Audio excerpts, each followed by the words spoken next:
चलिए, इस बीच हमारे साथ एक और खास मेहमान हमारे साथ जुड़ चुके हैं। प्रदीप हल्दर जी हमारे साथ इस समय जुड़ चुके हैं। प्रदीप सर, आपका भी बहुत बहुत स्वागत आज की इस चर्चा में जुड़ने के लिए, और बहुत बहुत धन्यवाद आज की इस चर्चा में जुड़ने के लिए आपका। Thank you sir. Good afternoon. और आज 22,000 टूटने के बाद आपका क्या व्यू है सर? अभी क्या कैसे देख रहे हैं चार्ट्स को, कैसे क्या पढ़ रहे हैं निफ्टी पे आप? सर डे 1 से मेरा एक ही डायलॉग है, 21,400, 21,400, 21,500। इससे पहले मैं नहीं देखता हूँ। मुझे लगता है कि 21,800 से लेके 21,400 तक ये आना ही है मार्केट को, क्योंकि मार्केट बहुत ही ओवर वैल्यूएशन में था। और कितने भी आप पॉजिटिव इंपैक्ट अभी इस बियरिश मार्केट पे आप देख लो, अब काम नहीं करता है, क्योंकि मार्केट जब खराब रहता है कोई भी पॉजिटिव सेंटीमेंट मार्केट पे काम नहीं करता है। तो वही एक चीज हो रहा है, मार्केट को बूस्टिंग करके नीचे लेके आ रहा है। सो मेरा सर मानना ये हो सकता है 1-2 दिन हो सकता है एक शॉर्ट कवरिंग मूव आ जाए, लेकिन अभी भी मैं चार्ट पे नेगेटिव हूँ। मंथली चार्ट पे, वीकली चार्ट पे, डेली चार्ट पे, और इतना प्रेशर आ रहा है कि मुझे लगता है कि पैनिक जोन पे इन्वेस्टर को धीरे धीरे करके अभी अपना जो एवरेजिंग करना चाहिए। This is the right time. अगर हम नेक्स्ट 2-3 साल का बात करेंगे, कमिंग फ्यूचर का बात करेंगे, तो मुझे लगता है कि अच्छा वैल्यू अभी इन्वेस्टर्स को मिल रहा है। लेकिन मैटर ये है कि सर अभी इतना वॉलेटाइल है मार्केट, इतना पैनिक है, लोगों को समझ में नहीं आ रहा है कि हम पैसा डालेंगे कि नहीं डालेंगे। लेकिन आप जब 25,000 में था, जब 26,000 में था, उस टाइम पे लोगों को अच्छा लग रहा था। इस टाइम पे लोगों को अच्छा नहीं लग रहा है। लेकिन यही एक अच्छा वैल्यूएशन है जो निफ्टी को, मुझे लगता है कि कोविड के बाद ये सबसे बड़ा करेक्शन है, और यही एक लास्ट अपॉर्चुनिटी होगा। नेक्स्ट 2 महीना 3 महीना हो सकता है मार्केट नीचे रहा है, क्योंकि लगातार हम जो डेटा देखते हैं मार्केट पे, जब तक निफ्टी पास्ट में भी ऐसा हुआ है, जब जब निफ्टी मंथली पे, बैंक निफ्टी मंथली पे खराब होता है, एटलीस्ट 7 to 10 मंथ्स हमेशा करेक्शंस रहता ही है मार्केट में। कुछ नया न्यूज आ जाएगा, कुछ नया टेंशन आ जाएगा, लेकिन निफ्टी को यही पे रहना है। बात करेंगे सर आगे फ्यूचर में चार्ट को देख के, मार्केट को देख के, लेकिन अभी तक प्राइस एक्शन में कुछ भी अप साइड मूवमेंटम मेरे को नहीं लग रहा है। ठीक है सर, चलिए इस बीच जो है अगले दर्शक का सवाल लेते हैं। अगले दर्शक के पास चलते हैं। रितेश हमारे साथ जुड़ चुके हैं। रितेश जी को नमस्कार। नमस्कार सर, कैसे हैं आप? हम बहुत अच्छे हैं रितेश जी, आप कैसे हैं? कहाँ से बोल रहे हैं? सर दिल्ली से बोल रहा हूँ, आपसे 2-3 बार पहले ही बात हो चुकी है। अरे सर, थैंक यू सर। और बताइए सर, क्या प्रश्न है आज का? सर मेरे पास हैवेल्स के शेयर है 1560 के रेट पे, जी 50 शेयर है। 1560 के भाव पे आपने लिए हुए? 60 जी जी जी, अच्छा। 1500। और कब तक होल्ड कर सकते हैं सर आप इसे? होल्ड तो कर सकते हैं, लंबा कर सकते हैं। अभी तो थोड़ा सा लॉस में जा रहा हूँ, और इसका थोड़ा सा मुझे बता दीजिए फीचर। और इसका मुझे ये भी कहना था, ये सेमीकंडक्टर में भी आ गया है क्या ये कंपनी? सेमीकंडक्टर पे सर अगर आएगी भी तो मतलब अगर सेमीकंडक्टर में ही जाना है तो आपको दूसरे शेयर काफी ज्यादा अवेलेबल है। अभी अगर हम कंज्यूमर ड्यूरेबल को भी ध्यान में रखते हुए अगर इसमें फोकस करें तो ज्यादा बेहतर रहेगा। 1560 पे आपने लिया है, 1400 के आसपास जो है कंपनी जो है अभी ट्रेड कर रही है। आपकी क्या राय होगी राघवेंद्र सर इसको लेकर के, हैवेल्स को लेकर के? गर्मी बढ़ रही है, पंखा ज्यादा खरीदे जाएंगे क्या लग रहा है आपको? सर देखिए, गर्मी बाहर भी मौसम की भी है, और जो गर्मी स्टॉक मार्केट में भी है, तो ये उसका छूता नहीं है। अल्ट्राटेक जो है आया, उसके बाद इसमें न्यूज आई। अब मतलब ठीक है, मार्केट का ओवर रिएक्शन था। कंपनी अच्छी है, नो डाउट। कंपनी अभी ग्राउंड लेवल पे काम अच्छा कर रही है, जितने भी कॉम्पिटिटर्स हैं उनसे बेटर है। तो मुझे लगता है कि कंपनी में तो कोई इशू नहीं है। हाँ, प्राइस एक्शन में प्रॉब्लम है, क्योंकि प्राइस थोड़े से ज्यादा थे, अब वो धीरे धीरे एक नॉर्मल लेवल पे आ रहे हैं। तो मैं ये नहीं कहूंगा इमीडिएट यहाँ से, लेकिन अगर आपका लंबी अवधि का नजरिया है सब, तो बिल्कुल इसको होल्ड करें। 1250 रुपए तक एक बार आ सकता है, वहां पे आएगा तो और ऐड कीजिएगा, लेकिन अभी बेचने की राय नहीं है। एवरेज कर सकते हैं तो निचले 100 रुपए कीजिए, अभी इंतजार कीजिए। अभी इंतजार कीजिए सर, ये आपकी राय, आपके लिए सलाह जो है यहाँ पर निकल करके आ रही है। और चलते हैं अगले दर्शक जो कि अपर सर्किट जी हैं हमारे साथ। अपर सर्किट जी कह रहे हैं, विपुल जी प्रणाम प्रणाम। अपर सर्किट जी कैसे हैं आप? कह रहे हैं क्या सुजलॉन एवरेज करने का टाइम आ गया है? होल्डिंग 600 शेयर है इनके पास 61 के भाव पर। ये तो सर बड़ा अच्छा सवाल आपने किया है। कल भी मैं सोच रहा था इस बारे में कि जब अगर सवाल आएगा तो इस पर बात करेंगे। हालांकि फिर से 50 के ऊपर आ गया है। कल जो है एक बार जो है दबाव थोड़ा ज्यादा बढ़ता हुआ दिखाई दे रहा था। ये सर 45-50 के बीच में क्या एवरेज कर लें क्या सुजलॉन को? अगर जिनके पास भी ये शेयर अगर भी पड़े हुए हैं 70-75, बहुत लोग शायद 75 के ऊपर भी खरीदे हो, तो क्या अब ये टाइम आ गया है कि थोड़ा थोड़ा अगर एवरेजिंग करनी हो तो सुजलॉन के अंदर कर ली जाए ताकि अपनी कॉस्ट को कम किया जाए, क्योंकि रिजल्ट्स उसके खराब नहीं रहते। प्रदीप जी, आपसे जानना चाहेंगे यहाँ पर, रिजल्ट्स खराब नहीं रहते, अभी क्या करना चाहिए? देखिए सर, अगर हम देखेंगे कि लास्ट 2 साल का जो मूवमेंट था स्विट्जरलैंड में, तो बेसिकली यहाँ पे बहुत अच्छा एक अप मूवमेंट हुआ था। लेकिन अभी जो नीचे आ रहा है 50 एक बहुत ही अच्छा जोन है। मुझे लगता है कि 46, 47 पे जो अभी एक कंसोलिडेशन कर रहा है, एक बेस बनाने का ट्राइंग हो रहा है यहाँ पे। तो मुझे लगता है 44, 45 is a really good zone, value zone. लेकिन मार्केट का अगर मैं सेंटीमेंट देखूंगा कि नेक्स्ट अगर मेरा व्यू है कि कुछ महीना और भी नेगेटिव हो सकता है, चल सकता है, तो उस व्यू पॉइंट से मैं उनको बोलूंगा yes definitely 45, 46 is a value zone, good zone. लेकिन थोड़ा आप टाइम लेके आप इसको एवरेज कीजिए, अभी मत एवरेज कीजिए। और मैं चार्ट पे एक चीज देख पा रहा हूँ सर, 2021 जुलाई के बाद कभी भी मंथली ब्रेकडाउन नहीं आया था स्विट्जरलैंड में। उसके बाद अभी 50 के नीचे अभी रिसेंटली आया है, लेकिन इसके लिए हमें मंथली वेट करना पड़ेगा, मंथली क्लोजिंग का। तो मुझे लगता है एक बार उनको होल्ड करना चाहिए, वेट करना चाहिए, अभी हड़बड़ी में उनको एवरेज नहीं करना चाहिए। और लास्ट वीक भी सर मैंने बताया था 58, 59 था, उस टाइम पे मैंने बताया था कि 46, 47 एक अच्छा लेवल है जहां तक आ सकता है। हमने देखा ऑलरेडी 45, 46 भी आ गया, अभी 50 चल रहा है। मेरा अभी स्टेटमेंट यही रहेगा, एक बार उनको वेट करने के लिए बोलिए। एवरेज करेंगे तो 2-3 हफ्ता बाद देख के एक बार एवरेज करना इज गुड रहेगा। थोड़ा सा वेट कर लीजिए अपर सर्किट जी, वो ज्यादा बेहतर रहेगा, थोड़ी स्थिति भी बाजार की स्पष्ट हो जाएगी। प्रतिभा कुमारी जी जानना चाह रही हैं, कह रही हैं विपुल जी को नमस्कार। नमस्कार मैम। कह रही है मेरे पास आईडीएफसी बैंक के 8,000 शेयर इन्होंने ले रखे हैं 73 रुपए 40 रुपए के भाव पर, एवरेज करें क्या? राघवेंद्र जी, एवरेज आईडीएफसी बैंक को लेकर के करना चाह रही है। अभी अगर हम आईडीएफसी बैंक की स्थिति को अगर देखें तो जो भाव देखने को मिल रहा है वो करीब 56-57 के बीच में ये ट्रेड करता हुआ दिखाई दे रहा है, और इन्होंने जो है 73 पे लिया हुआ है, तो यहाँ पर इनको करीब करीब 16-17 रुपए के आसपास के लॉस में अभी फिलहाल बैठी हुई हैं। एवरेज करना चाहिए क्या सर 56-57 के आसपास? अभी पिछले एक महीने में 8-9% के आसपास का करेक्शन रहा है आईडीएफसी फर्स्ट बैंक पे। देखिए 2-3 रुपए तक और अगर संभाल सकती हैं तो अच्छी बात है। 54 रुपए तक आ सकता है स्टॉक। मुझे लगता है उसके बाद जो है स्टॉक में एक रैली आ सकती है ऊपरी स्तरों पे। तो एवरेज करना हो तो बिल्कुल थोड़ा बहुत कीजिए, बहुत ज्यादा नहीं, क्योंकि मैं एवरेज करने की राय कभी देता नहीं। बट ये स्टॉक थोड़ा दिख रहा है कि एक जो है बेस रेट पे आ रहा है, और थोड़ा इसका जो मंथली चार्ट है ओवरसोल्ड जोन में ज्यादा है। मेरे हिसाब से स्टॉक धीरे धीरे रिवर्सल लेगा, लेकिन अपसाइड लिमिटेड है। अपसाइड इमीडिएट इनको 73 नहीं मिलेगा, लेकिन 52-54 रुपए तक आ सकता है, वहां एवरेज करके 60 पे निकल सकते हैं। ठीक, चलिए मनीष जी के पास चलते हैं, लखनऊ सीधे। मनीष जी को नमस्कार। ओह, लगता है मनीष जी से संपर्क टूट गया। चलिए कोई बात नहीं, दोबारा कोशिश करेंगे उनसे बातचीत करने की, अगर बात होती है तो। चलिए स्क्रीन पर जरा उनका प्रश्न लेकर के आ जाइए ताकि उनके प्रश्न पे चर्चा हो जाए। बातचीत तो नहीं हो पाए लेकिन प्रश्न को डिस्कस कर लेते हैं। जेएम फाइनेंशियल के ऊपर इनका प्रश्न है। 200 शेयर लिए हुए हैं 128 के भाव पर, और इनका नजरिया 2 साल का है। ये जितने भी ब्रोकरेज शेयर्स रहे हैं, काफी अच्छी परफॉर्मेंस इन सब ने दिखाई। एक समय था जब लगातार नए रिकॉर्ड बन रहे थे कि आज इतने डीमैट अकाउंट खुल गए, आज उतने डीमैट अकाउंट खुल गए। चलिए मनीष साहब हमारे साथ फोन लाइन पे भी हैं। मनीष जी नमस्कार। नमस्कार sir ji, good afternoon. Very good afternoon Manish, कैसे हैं आप? सब बढ़िया सर। लखनऊ में कैसा मौसम चल रहा है? गर्मी हो रही है दिन में? हाँ, थोड़ा गर्मी स्टार्टिंग हुई है। अच्छा अच्छा अच्छा, लेकिन सुबह शाम मौसम ठीक है मेरे ख्याल से। हाँ, मौसम सुबह शाम का ठीक है, सुबह शाम में ठंडक है। हाँ, सुबह शाम में हल्की ठंडक है। क्या सवाल है सर? जेएम फाइनेंशियल 128 पे लिया आपने? हाँ सर, जेएम फाइनेंशियल में 128 पे 200 शेयर लिए हुए हैं। अच्छा, क्या करें सर इसमें? कब तक होल्ड कर सकते हैं सर? सर 2 साल का है हिसाब किताब। चलिए 2 साल का नजरिया ये अच्छी बात है, लेकिन अब ये बड़ा सवाल ये है कि अब जो जिस समय आपने लिया था उस समय की कहानी थोड़ी सी बदली थी, और अब की कहानी पूरी तरह बदल चुकी है।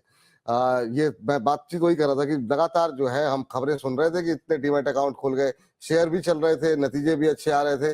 अब माहौल पलट गया है, नया डीमैट अकाउंट खुल नहीं रहे हैं, बल्कि जो पुराने वाले हैं वो भी ट्रेड कर रहे हैं कि नहीं कर रहे हैं, वो थोड़ा सा मुश्किल हो गई स्थिति। तो ब्रोकरेज से आय भी हो सकता है घटे कंपनियों की। सर ब्रोकरेज फर्म पे क्या व्यू रहेगा? राघवेंद्र सर आपका जेएम फाइनेंशियल पे सवाल है इनका। 91-82 का भाव है, एक महीने में करीब 14-15% के आसपास का करेक्शन आ चुका है। भविष्य क्या लग रहा है आपको ब्रोकरेज फर्म्स का? तो देखिए, जिस हिसाब से डीमैट अकाउंट खुल रहे थे उसके डबल स्पीड से अब बंद हो रहा है, एसआईपी बंद हो रही है, तो थोड़ा सा तो सर अभी प्रॉब्लम रहेगा। और इमीडिएट फिर जो स्टॉक जो डीमैट अकाउंट बंद हुए हैं वो इमीडिएट खोल करके वो ट्रेडिंग चालू कर देंगे 6 महीने बाद, वो भी नहीं। तो यस, डेफिनेटली सेबी की ने जो टाइटनिंग की थी, रिस्ट्रिक्शंस किए थे ट्रेडिंग को लेकर के, उसका असर दिख रहा है और बाजार भी खराब है। तो मेरे हिसाब से जेएम फाइनेंशियल कंपनी खराब नहीं है, लेकिन जिस स्पीड से ग्रोथ पहले थी अभी वो थोड़ा मुश्किल होगा। एवरेज करने की राय नहीं है, होल्ड कर सकते हैं, होल्ड करें। आप जो 80 रुपए का एक स्टॉप लॉस लगा लीजिए तो फिर स्टॉक को होल्ड कीजिए। चलिए, तो ये राय आप लोगों के लिए यहाँ पर निकल करके आ रही है। इरीडा पर हर रोज की तरह काफी सारे सवाल आए हुए हैं, इस पर भी बात करेंगे हम लोग, लेकिन उससे पहले एक दर्शक का प्रश्न ले लेते हैं। वो है जियो फाइनेंस को लेकर के। जियो फाइनेंस पे लोग पूछ रहे हैं बॉटम कब बनेगा, क्या अभी जो लेवल है क्या उस पे एवरेज कर लें? 52 हफ्तों के न्यूनतम स्तर के आसपास जियो फाइनेंस ट्रेड करता हुआ आज हालांकि मोमेंटम में है शेयर, करीब करीब 3.25% की तेजी। कल 198.65 कल नहीं, 1-2 दिन पहले 198.65 का इसने 52 हफ्तों का न्यूनतम स्तर छुआ है। जियो फाइनेंशियल 200 के आसपास कैसा लग रहा है प्रदीप जी? क्या खरीदना चाहिए, नहीं खरीदना चाहिए? सर मुझे लगता है जियो फाइनेंशियल बहुत एक स्ट्रॉन्ग कंपनी है, लेकिन अगर हम प्राइस एक्शन की बात करेंगे यहाँ पे तो बहुत ही नीचे आ गया रिसेंटली। और एक टाइम पे आप ही के चैनल में मैंने बात कर रहा था, उस टाइम पे 230 240 के आसपास था। मैंने बोला था 205 200 is a good zone buying करने के लिए। लेकिन जैसे जैसे नया कंपनी होता है ना, मैं हमेशा एक आईपीओ हाई स्ट्रैटेजी यूज करता हूँ। तो इसमें मेरा स्ट्रैटेजी यही है, अगर आईपीओ हाई के ऊपर बना रहेगा तब जाके मैं बाय करूंगा। लेकिन यहाँ पे मैं देख पा रहा हूँ एक स्विंग लो था ऑलमोस्ट 200 के आसपास। मुझे लगता है फाइनल इस लेवल पे बाइंग करना चाहिए। 190 का स्टॉप लॉस होना चाहिए वीकली बेसिस पे। If any time stock go below the 190 level, आपको एग्जिट करना चाहिए। लेकिन इस जोन पे आपको इमीडिएट लेवल पे यहाँ पे बाय करना चाहिए, एवरेज करना चाहिए, whatever you if you want to just have patience at least 2 साल का आपका अगर आपके पास टाइम है तो आप डेफिनेटली इस zone is a very good zone, value zone है। लेकिन 190 का स्टॉप लॉस भी आपको मेंटेन करना है, क्योंकि लास्ट जो लो था ऑलमोस्ट 198 200 के आसपास, तो और भी 10% नीचे मैं स्टॉप लॉस लगाऊंगा। अगर 190 के नीचे जाता है, क्लोजिंग देता है, तो उसके बाद यहाँ पे नहीं रहना है। ठीक सर, चलिए आगे बढ़ते हैं। और इस बीच आईओसी पे बहुत सारे सवाल हैं सर। 73 के नीचे क्रूड, ओपेक की तरफ से स्टेटमेंट आया है, वो उत्पादन बढ़ाने जा रहे हैं। उसके बाद से लगातार हम देख रहे हैं कच्चे तेल में थोड़ा सा दबाव बना हुआ है। क्या ये सही समय है आईओसी बीपीसीएल जैसी कंपनियों को खरीदने का? आज हम देख रहे हैं अच्छा मोमेंटम है क्योंकि कच्चे तेल की कीमतों में गिरावट है। राघवेंद्र जी कैसे देख रहे हैं? 205 शेयर इनके पास है, 141 पे लिया हुआ है, 117 आ गया है। इनकी खरीद से तो काफी नीचे है, लेकिन आईओसी पे आपका व्यू क्या है? जो लोग खरीदना चाह रहे हैं, एवरेज करना चाह रहे हैं उनके लिए, और जिनके पास पहले से है, जैसे इनके पास 141 पे लेके बैठे हुए। देखिए विपुल जी, खरीदने की राय नहीं है यहाँ पे। अगर स्टॉप लॉस लगा सकें 110 रुपए का तो लगाएं। देखिए जिस हिसाब से क्रूड ऑयल नीचे आया है तो मुझे डर यही है कि ऐसा ना हो कि एक जो ग्लोबल टेंशन है जिसकी वजह से मुझे लग रहा है कि क्रूड ऑयल की प्राइस में जंप आ सकता है। तो मुझे लग रहा है थोड़ा सा डॉलर और अपने यहाँ यूएसडी आईएनआर भी बढ़ा हुआ है, तो ये निगेटिव सेंटीमेंट रहेगा। तो ऑयल कंपनियों से दूर रहें, थोड़ा दिन वेट करें 3-4 महीने और उसके बाद एंट्री करें। 3-4 महीने और वेट करें। तो जिनके पास है वो तो होल्ड कर सकते हैं या वो भी एग्जिट करें सर? नहीं, वो होल्ड करें। यहाँ पे एग्जिट करने की राय नहीं है क्योंकि ऑलरेडी बहुत नीचे आ चुका है। तो एग्जिट करने की राय नहीं दूंगा, एवरेज करने की राय बिल्कुल नहीं है। वेट करें और इंतजार कीजिए, अगर 100 रुपए के नीचे मिल जाए तो वहां बाई कीजिएगा। ठीक सर, चलिए आगे बढ़ते हैं। और जरा सुजलॉन पे भी हमने थोड़ी देर पहले बात की थी, अब जरा एक और पावर कंपनी पकड़ लेते हैं, अदानी पावर। अदानी पावर पे भी काफी पोजीशन है अगर हम देखें तो, जो रिटेलर्स की है। प्रदीप जी आपके लिए सवाल है, ममता फिटनेस क्लब के नाम से आईडी बनाई, नाम भी आप लोग लिख दिया करें तो ज्यादा बेहतर रहेगा थोड़ा सा। अदानी पावर 90 शेयर ले रखे, 557 की एवरेज है। अब ये शेयर आ गया है 500 के आसपास। अभी अगर हम देखें तो जो भाव देखने को मिल रहा है अदानी पावर का वो है 482 का, तो लॉस में है, करीब 70-80 रुपए का लॉस हो रहा है इनको। क्या करें यहाँ पे? एवरेज कर सकते हैं क्या? अदानी पावर बहुत लोगों को लग रहा है 500 के ऊपर तेज है, आपकी भी यही राय है sir? Pradeep sir no doubt sir, Adani group को लेके इतना न्यूज आता है मार्केट पे और each and every time Adani group हमेशा बाउंस बैक करता है, लेकिन जब हम वैल्यूएशन की बात करेंगे, फ्यूचर एक प्राइस प्रेडिक्शन की बात करेंगे, तो कहीं ना कहीं यहाँ पे भी जाके मैं पॉजिटिव ही हूँ। लेकिन अदानी ग्रुप में आपको तब एंट्री लेना चाहिए जब उनका एक नेगेटिव दिन हो। मान लो आप मैक्सिमम देखेंगे हर 3-4 महीने में एक बार कभी ना कभी टोटल ग्रुप 10% 15% डाउन रहता है, उस दिन आपको एंट्री करना चाहिए। So as per the current market price मुझे लगता है 450 440 is a good zone for averaging करने के लिए। अगर आपके पास ऑलरेडी है आप इस जोन पे भी होल्ड कीजिए, लेकिन फ्रेश बाई यहाँ पे नहीं करना। यहाँ से भी और 40-50 रुपीज नीचे मिलेगा देन आप बाई कीजिए। इस बीच हमारी एक और दर्शक हैं रीमा परमार जी, और उन्होंने तो पूरा अपना डिफेंस पैक ही खरीद के रखा हुआ है। रीमा जी ने पूरे रक्षा शेयरों में बहुत भरोसा है इनका। खबर क्या है वो खबरों के खेल में समझेंगे, लेकिन 3 शेयर इन्होंने लिए हुए हैं, एचएल, मझगांव और बीएल। इन तीनों पे आप दोनों से थोड़ी थोड़ी राय लेंगे। एचएल पे आपके पास आएंगे यहाँ पर राघवेंद्र जी 5170 पे लेके बैठी हुई हैं। खबर क्या है वो हम थोड़ा इसको आज 2 बार इस पर उत्तर इसलिए चाहेंगे क्योंकि डिफेंस आज बहुत दिनों बाद चर्चा में है। 5170 पे लेके बैठी हुई है मैम सर, और 3287 के आसपास एचएल अभी चल रहा है, 3-3.25% ऊपर है, काफी ज्यादा लॉस में है। लेकिन ये जानना चाह रहे हैं कि ये 2 से 3 साल तक होल्ड के लिए बने रहने के लिए तैयार हैं और एवरेज करना चाह रही हैं। उनमें से कहां पर है एवरेज का मौका, ये बताइए। पहले तो एचएल पे ही बात कर लेते हैं, 5170 पे लेकर लिया हुआ है। विपुल जी देखिए, जिस हिसाब से एचएल भागा था, करीब करीब 1700 रुपए से भागा था ये 5500 तक, 1700 का ऑलमोस्ट 300% भागा था ये करीब करीब दो साल के अंदर। अब वहां से अभी केवल जो है ये जो नीचे आया है वो करीब करीब 40% नीचे आया। तो मेरे हिसाब से अभी भी और भी स्कोप है। मुझे लगता है 3000 के नीचे एक बार आना चाहिए। अगर वहां पे बाइक कर सकती तो बाइक कीजिए। लंबी अवधि का नजरिया है 2 से 3 साल का, तो आपको परेशान होने की जरूरत नहीं है। ये स्टॉक एक बार आपको 3000 के नीचे देगा, वो एक अच्छा ऑप्शन है बाइक करने के लिए। अभी फिलहाल इसको अवॉइड कीजिए, अभी अवॉइड कीजिए। चलिए ये बात तो हो गई एचएल को लेकर के। मझगांव पे आपकी राय प्रदीप जी? मझगांव पे भी आज मोमेंटम अच्छा बना हुआ है, इन्होंने हालांकि थोड़ा ऊपर 2448 के आसपास खरीदा हुआ है मझगांव डॉक को, और आज 2-3% की तेजी देखने को मिल रही है। मझगांव डॉक पे क्या करना चाहिए सर?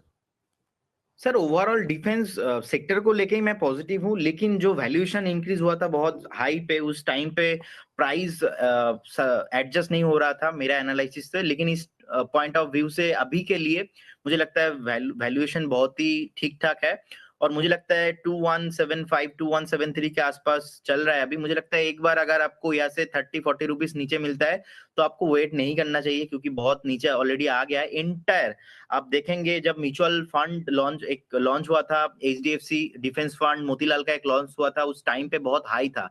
तो एचडीएफसी वालों ने भी एक साल में 130-140% के आसपास रिटर्न जनरेट करके दिया था। तो उस टाइम पे अगर हम वहां से देखेंगे कि ऑलमोस्ट अभी 40% 50% रिटर्न चल रहा है, मतलब हाई से भी ऑलमोस्ट 50-60% पोर्टफोलियो डाउन है। जो म्यूचुअल फंड में जो फंड्स मैनेजर ने जब पोर्टफोलियो में एवरेज किया था एंटायर डिफेंस सेक्टर को, तो मुझे लगता है अभी अच्छा सिचुएशन है। आप पार्टिकुलर एनी स्टॉक लेके देखिए, मेरे को लगता है कि यही एक अच्छा जोन है, नेक्स्ट 2 साल के लिए अच्छा वैल्यूएशन मिल रहा है। तो उनको अगर कभी भी नेक्स्ट, क्योंकि मेरा मार्केट को लेके ओवरऑल सेंटीमेंट थोड़ा खराब है, अगर कभी भी नेक्स्ट 5-6% नीचे कभी भी रहता है, आंख बंद करके आप एवरेज कीजिए, लॉन्ग टर्म में बहुत अच्छा है। लॉन्ग टर्म में बहुत अच्छा है, ये सलाह आपके लिए निकल करके आ रही है। और अगली कंपनी जो है, हालांकि पवन जी भी हमारे साथ इस समय फोन लाइन पे है। पवन जी थोड़ा सा वेट कर लीजिए, एक सवाल और ले लेते हैं बीएल को लेकर के। बीएल में भी अच्छा मोमेंटम है, उसके बाद आपके पास आते हैं, तो लाइन पे बने रहिएगा। बीएल पे अगर हम देखें तो अभी जो है 3.25% ऊपर 264-265 के आसपास चल रहा है। रीमा जी का इस पर भी सवाल है, इन्होंने 297 पे ले रखा है। नजरिया इनका सब पे वही 2 से 3 साल का है। राघवेंद्र जी क्या टिप्पणी रहेगी बीएल को लेकर के? सर 300 के आसपास लिया हुआ है। पर देखिए 300 के आसपास लिया है, एक बार अगर रेट मिल जाए, निकलना हो तो यहाँ निकल जाए, अभी भी निकल जाए। 150 रुपए का स्टॉक जो एक साल में 300 हो गया था, और अभी 300 वाला स्टॉक अभी 260 ही है। तो मेरे हिसाब से करेक्शन अभी स्टार्ट हुआ डिफेंस थीम में, और मुझे लगता है कि ये 200 के आसपास आ सकता है। तो अगर 200 अगर यहाँ एग्जिट नहीं होती तो कम से कम 250 का आप स्टॉप लॉस लगाइए, इंतजार कीजिए। अगर 300 रेट आपको मिलता है, कभी बीच में अगर बाजार ऊपर जाता है तो कोशिश कीजिए एग्जिट करने का। मुझे नहीं लगता कि अभी इमीडिएट जो है इन स्टॉक्स में एंट्री करनी चाहिए, थोड़ा वेट करें। थोड़ा इंतजार करें, यही आप लोगों के लिए सलाह है यहाँ पर डिफेंस को लेकर के। 300 रुपए बात हो गई, पवन जी से बात कर लेते हैं अब। पवन जी नमस्कार। नमस्कार साहब, नमस्कार। कैसे हैं पवन जी?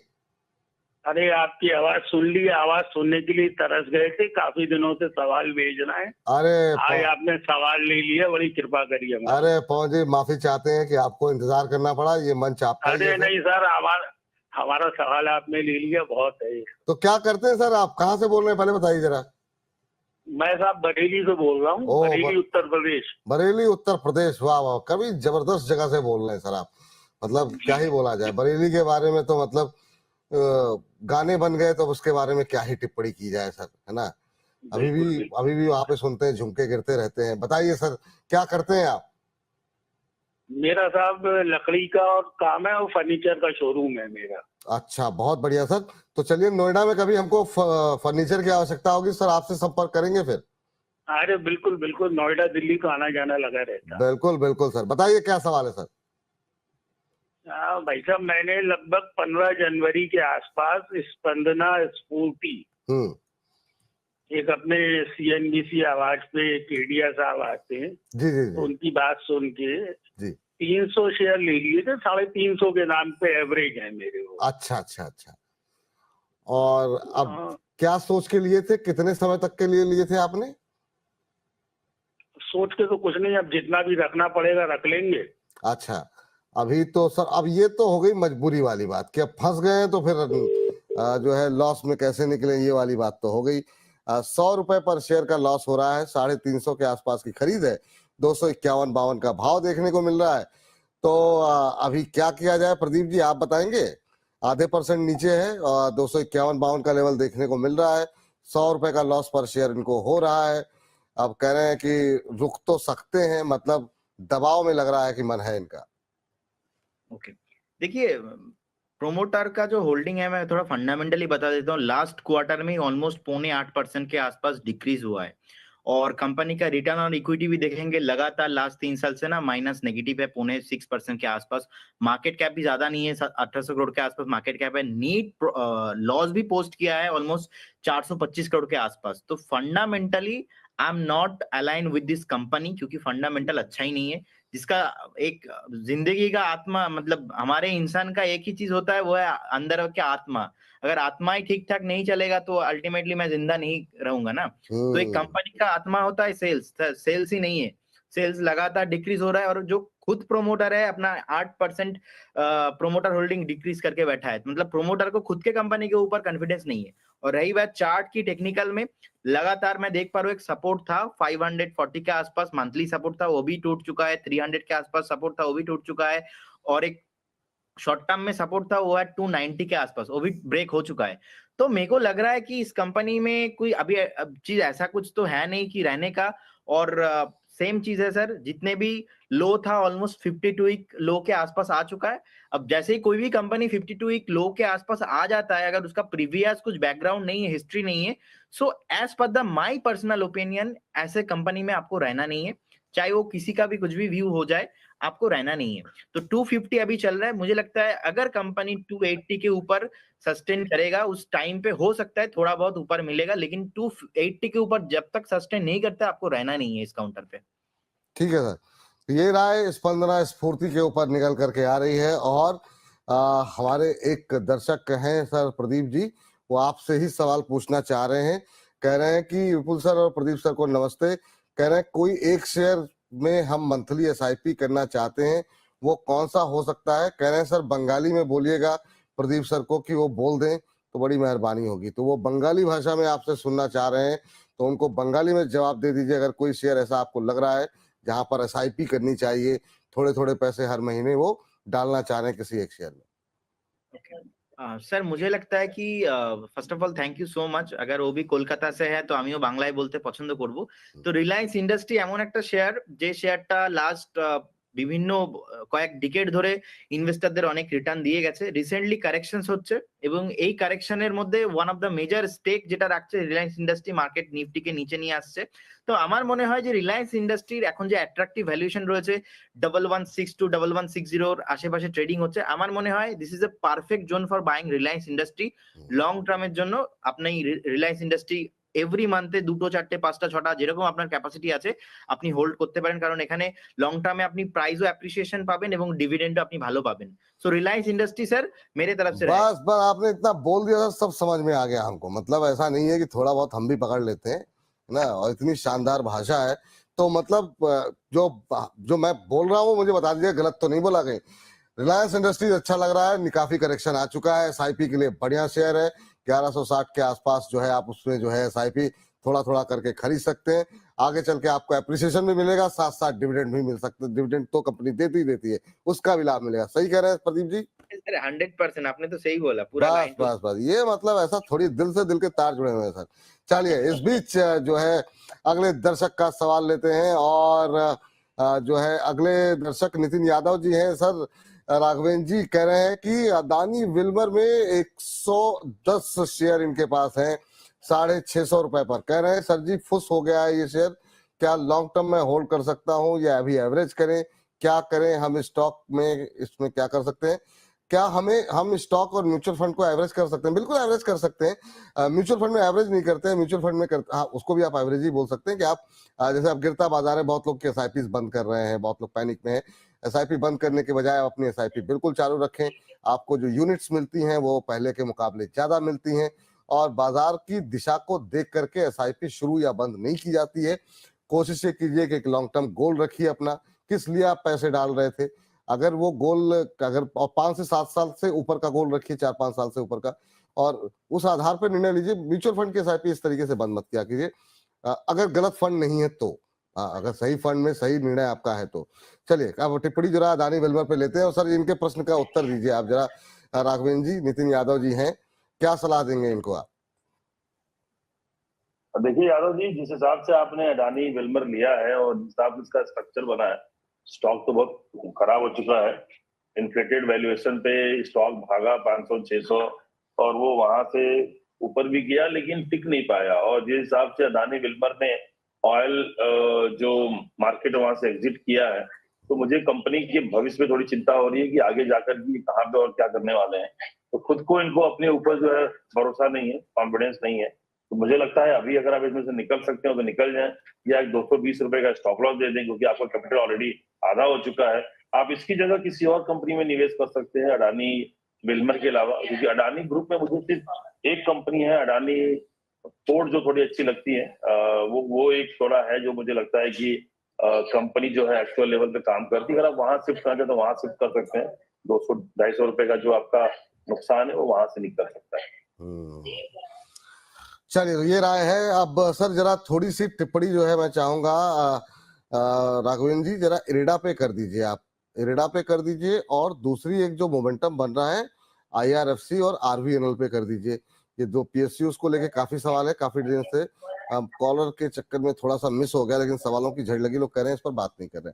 तो इरेडा पे हम लगभग हर रोज बात कर रहे हैं, लेकिन फिर भी सवाल नहीं कम हो पा रहे।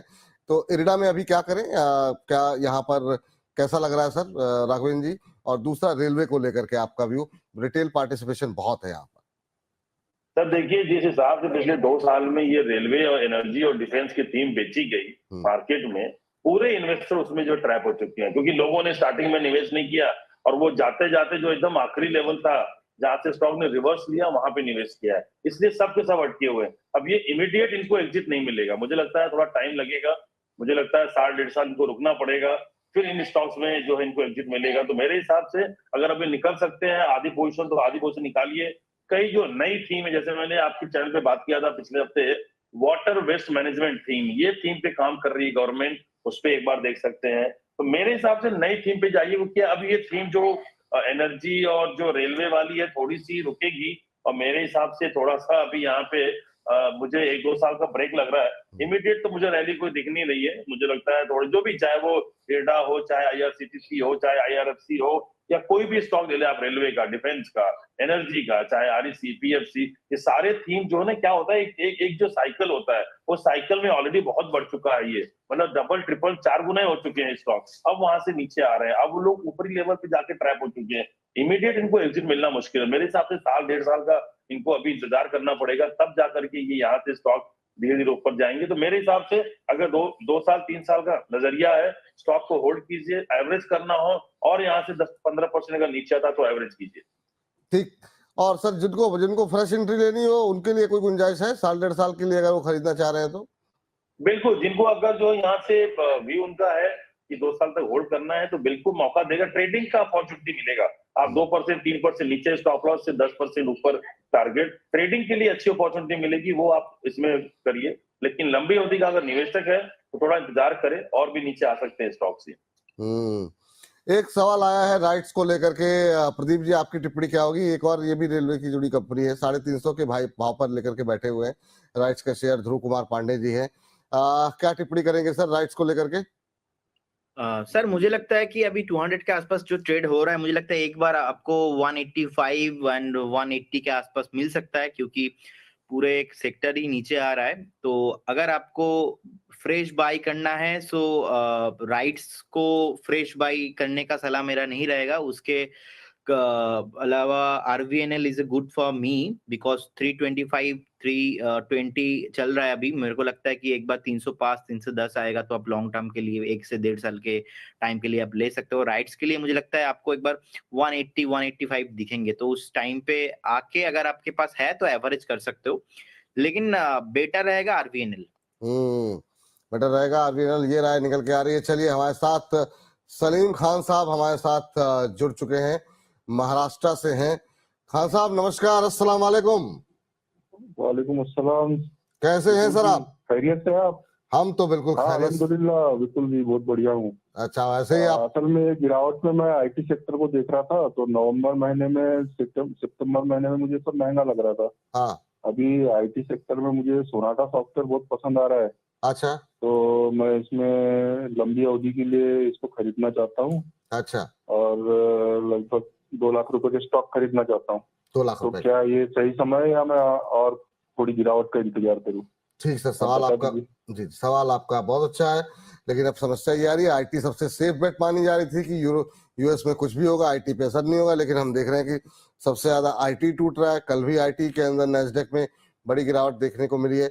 ऐसे में क्या भारत के अंदर सुरक्षित है मामला या नहीं, ये एक बड़ा सवाल है। हालांकि आपने जो कंपनी चुनी है वो तभी बीच की एक मतलब ऐसी कंपनी है जिसपे उतना ज्यादा असर शायद ना पड़े, पता नहीं। खैर, लेकिन क्या सलाह रहेगी सर आपकी यहाँ पर? राघवेंद्र जी, सोनाटा सॉफ्टवेयर फ्रेश बाय करना चाह रहे हैं, कह रहे हैं क्या और नीचे आएगा, उसके बाद एंट्री करनी चाहिए, या फिर अपने 52 वीक लो के आसपास है, 20 रुपए 353 का 52 वीक लो है, 371 पे चल रहा है। आपकी क्या टिप्पणी रहेगी सर? हाँ सर, देखिए, अगर आपको 2 लाख का बाई करना है तो 1 लाख का आप अभी बाई कर लीजिए, और 1 लाख रुपए आप रखिए 300 रुपए के नीचे आने के लिए, क्योंकि मुझे लगता है कि ये स्टॉक 300 रुपए के नीचे एक बार आना चाहिए। क्योंकि मतलब अभी फिलहाल जिस हिसाब से स्ट्रक्चर बना है मंथली चार्ट पे, और जिस हिसाब से अमेरिका में टेंशन है, तो जितनी आईटी कंपनियां हैं सब पे प्रेशर रहने वाला है। तो अच्छा मौका आएगा।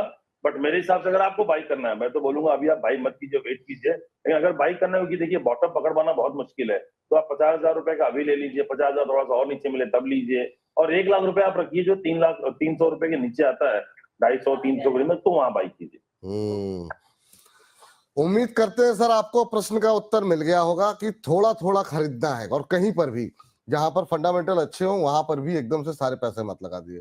जब सेंटिमेंट खराब होता है ना, तो फिर ये नहीं दिखता है कि मतलब क्या अच्छा है क्या बुरा, अक्रॉस द बोर्ड पिटाई होती है फिर। तो इसलिए ये थोड़ा थोड़ा करके खरीदिए। पिटाई हो गई है काफी, थोड़ा सा भी लगा दीजिए, थोड़ा अगर और नीचे जाने की संभावना है फिर नीचे कर लीजिएगा। 1 लाख रुपए थोड़ा सा जब 300 के नीचे फिसल जाए उसके बाद देख लेंगे। चलिए, अगले दर्शक का प्रश्न लेते हैं। सबिहा सैयद जी हैं, जो कि प्रदीप जी आपके लिए सवाल है ये, और परसिस्टेंट सिस्टम और मेदांता, 2 शेयर इन्होंने ले रखे हैं। परसिस्टेंट सिस्टम इन्होंने ले रखा है 4500 पे, और मेदांता इनके पास है 1091 पे। और ये जानना चाह रही हैं कि इसमें क्या प्रॉफिट बुक कर लें या अभी होल्ड करें, नीचे कहां तक जा सकता है। परसिस्टेंट सिस्टम 4500 पे लेकर के 5100 5150 का भाव अभी देखने को मिल रहा है। सविया जी, पहले तो बहुत बहुत मुबारक हो आपको। मतलब कितनी देर हो गई, 1 घंटा होने जा रहा शो शुरू हुए, पहली दर्शक है जो अभी मुनाफे में बैठी हुई है।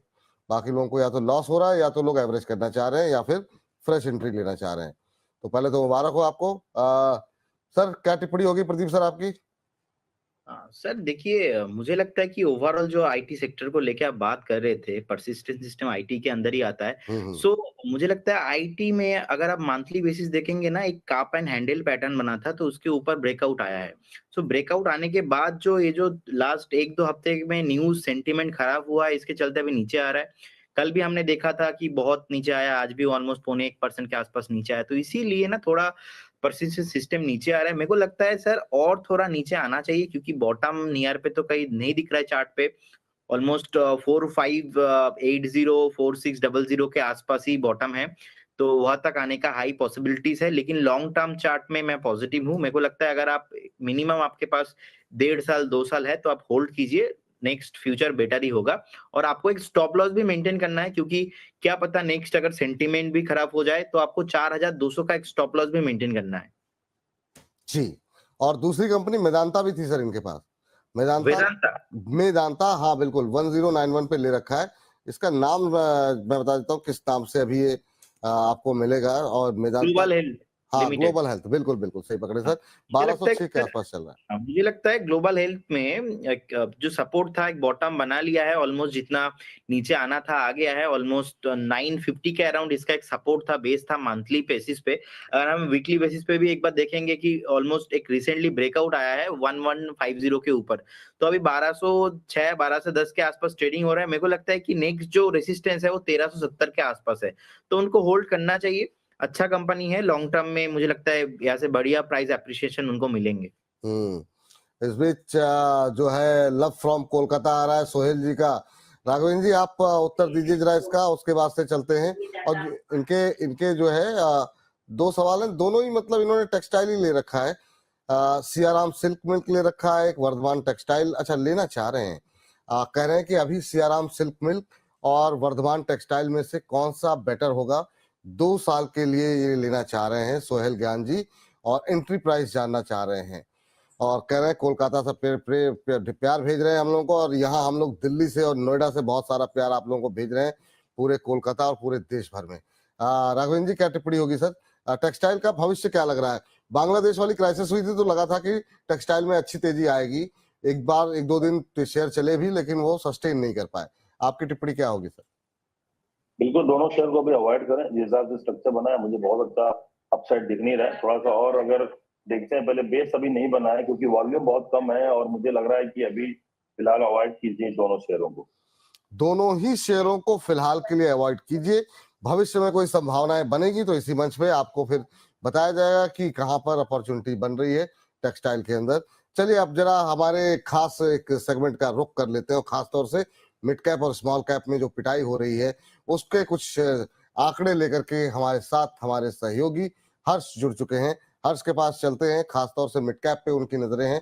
हर्ष बताइए क्या कुछ नंबर्स, क्या कुछ आंकड़े लेके आए हैं आप? बिल्कुल सर, पिछली बार हमने बीएससी के स्मॉल कैप इंडेक्स में 10 ऐसे स्टॉक्स निकाले थे जिसमें सबसे ज्यादा गिरावट देखने को मिली थी। और आज हम लोग मिड कैप के स्टॉक्स लेकर आए हैं जो अपने 52 वीक हाई से काफी नीचे हैं। टॉप 10 स्टॉक्स हैं जहां पे सबसे बड़ी गिरावट देखने को मिल रही है। Whirlpool of India basically home appliances की बड़ी कंपनी है ये। इसने अपना 52 वीक हाई 2450 रुपए बनाया था। 62% नीचे है ये स्टॉक। अभी मौजूदा भाव देखें आप तो करीब 933 रुपए के आसपास है। देखिए 2450 से किस कदर यहाँ पे नीचे जाता हुआ ये स्टॉक दिखा है। एक तरीके से क्रैश ही माना जाएगा इसको। रिलैक्सो फुटवेयर की बात करें, यहाँ पर बड़ी कंपनी है। बेसिकली जूते स्लीपर्स हो गए, स्पोर्ट्स शूज हो गए, स्कूल शूज हो गए, तमाम तरह की जो प्रोडक्ट्स है मैन्युफैक्चर करती है। 949 के आसपास इसका 52 वीक हाई था। 57% ये स्टॉक नीचे जा चुका है। करीब 412 या 413 के आसपास ये स्टॉक होगा अभी। ऑयल इंडिया की बात करें, यहाँ पर बेसिकली एक्सप्लोरेशन, ऑयल एक्सप्लोरेशन की बात करें, प्रोडक्शन की बात करें, गैस ट्रांसपोर्टेशन की बात करें, ये कंपनी तमाम तरह के बिजनेस में है। 767 के आसपास इसका 52 वीक हाई बना है स्टॉक ने, और अब 55% नीचे है। यहाँ पे भी बड़ी गिरावट देखने को मिल रही है। The new India assurance company है, सरकार प्रमोटर है, इसकी 86% सरकार के पास हिस्सेदारी है। नॉन लाइफ इंश्योरेंस कंपनी है, 306 माफ कीजिएगा 309 रुपए के आसपास इसका 52 वीक हाई था। अभी भी इसमें करीब 54% की गिरावट देखने को मिल रही, 50% से ऊपर की गिरावट है ये। इन 4 स्टॉक्स की बात की जाए यहाँ पे, Aarti industries basically chemical manufacturing, organic और इनऑर्गेनिक दोनों तरह में डील करती है कंपनी। 769 का इसने हाई बनाया था, 52 वीक हाई, 49% ये नीचे आ चुका है। इसके अलावा 5 और कंपनीज हैं, वो भी आपके सामने रख देते हैं। ट्यूब इन्वेस्टमेंट ऑफ इंडिया, ये बेसिकली कंपनी डाइवर्सिफाई है, कई तरह के प्रोडक्ट्स बनाती है। ऑटोमोशन की बात की जाए, यहाँ पे रेलवे की बात की जाए या और तरह के प्लास्टिक प्रोडक्ट्स की बात की जाए, 4807 का इसका 52 वीक हाई था, 47% की गिरावट यहाँ पर भी देखने को मिली है। डिलीवरी की बात करें, logistic company, new age company की जिसकी बात की जाती थी, एक बड़ा सपना दिखाया जा रहा था यहाँ पे डिलीवरी का, लेकिन यहाँ पे भी स्थिति एकदम खराब है। 482 का इसने ऑल टाइम 52 वीक हाई बनाया, 47% ये स्टॉक नीचे आ चुका है।